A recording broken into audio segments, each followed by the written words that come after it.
पदासाठी उमेदवारी अर्ज भरला आहे आणि आता निवडणुकीच्या रिंगणात आहे. काय विजय आहे आपल्याला, काय चिन्ह मिळालं, काय सांगा. मी 241 तुळजापूर विधानसभा मतदारसंघातून अपक्ष निवडणूक लढवित आहे.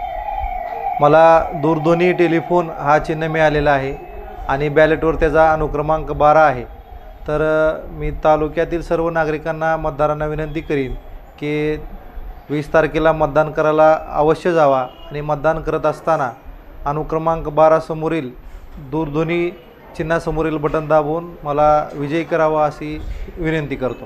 काय विजय आहे तुमचा विकासाचा? मी मोठमोठ्या गोष्टी करणार नाही.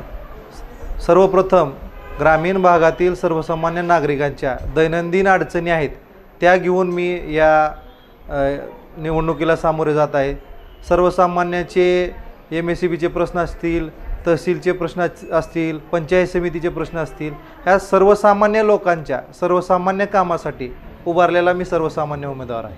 आपण किती वर्षापासून राजकारणाच्या याच्यामध्ये आहात आणि नेमक्या काय घडामोडी घडलेल्या आहेत तुमच्यासोबत, काय सांगाल? मी 2008 पासून राजकारणामध्ये सक्रिय आहे. मी पूर्वी या जिल्ह्याचे माजी पालकमंत्री माननीय मधुकररावजी चव्हाण साहेब यांच्यासोबत काम केलेलं आहे. 2017 पासून मी या जिल्ह्याचे खासदार माननीय ओमराजे निंबाळकर साहेब यांच्यासोबत काम केलेलं आहे व या लोकसभेच्या नंतर मी समाजवादी पक्षामध्ये प्रवेश केला होता आणि समाजवादी पक्षाचा मी जिल्हाध्यक्ष म्हणून काम करत होतो. परंतु ह्या तुळजापूर विधानसभा मतदारसंघात पक्षाच्या वतीनं मला AB फॉर्म न मिळाल्यामुळे मी अपक्ष निवडणूक लढवित आहे. काय सांगाल, काय काय मुद्दे आहेत आपल्या विधानसभा मतदारसंघात? प्रामुख्याने तुळजापूर विधानसभा मतदारसंघात विविध विकास कामे होणे गरजेचे आहेत. प्रामुख्याने रस्त्याचे प्रश्न आहेत, पाणी पुरवठ्याचे प्रश्न आहेत, स्थानिकचे बरेचसे प्रश्न आहेत. परंतु मी तुम्हाला पुन्हा एकदा सांगतो की मोठमोठे विषय मी न सांगता सर्वसामान्याचे जे दैनंदिन विषय आहेत ते विषय घेऊन मी पुढे जात आहे. तुळजापूर तालुक्यातून आपण प्रचार करता, त्या प्रचाराला कसा प्रतिसाद मिळत आहे? सर्वप्रथम मी ग्रामीण भागातून प्रचाराला सुरुवात केलेली आहे. तुळजापूर तालुक्यातील सर्व गावे आणि उस्मानाबाद धाराशिव तालुक्यातील 72 गावे या प्रत्येक गावात माझा दौरा झालेला आहे.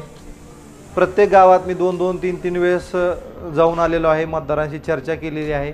तसेच मतदारांकडून चांगला प्रतिसाद आहे आणि ग्रामीण भागातील जनता यावेळेस मोठमोठ्या लोकांना सहकार्य न करता या सर्वसामान्य उमेदवाराला सहकार्य करतील असं मला वाटते. तुळजापूर तालुक्याच्या जनतेला आपलं काय आव्हान असतं? तुळजापूर तालुक्यातील जनतेला माझं नम्र आव्हान आहे की सध्या मी अपक्ष निवडणूक लढवत असल्याने बऱ्याच जणांच्या मनात संभ्रम निर्माण होतो आहे की कसा उभारला आहे, कशासाठी उभारला आहे, कोणाला फायदा करण्यासाठी उभारला आहे, असे वेगवेगळे प्रश्न जनतेच्या मनात आहेत. परंतु मी सर्वांना नम्रपणे सांगू इच्छितो की मी एक अल्पसंख्याक कुटुंबातील व्यक्ती आहे, OBC प्रवर्गातील आहे, जातीने मुस्लिम समाजाचा आहे. आम्ही लोकशाही मार्गाने निवडणुकीला उभारायचं पण नाही का असा प्रश्न निर्माण होत आहे. त्यामुळे मी पुन्हा एकदा सर्वांना विनंती करतो की लोकशाही मार्गाने आपल्यासमोर मी मत मागण्यासाठी आलेलो आहे. येणाऱ्या 20 तारखेला आपण दूरध्वनी टेलिफोन समोरील बटन दाबून मला मतदान करून सहकार्य करावे, आशीर्वाद द्यावे एवढी विनंती करतो.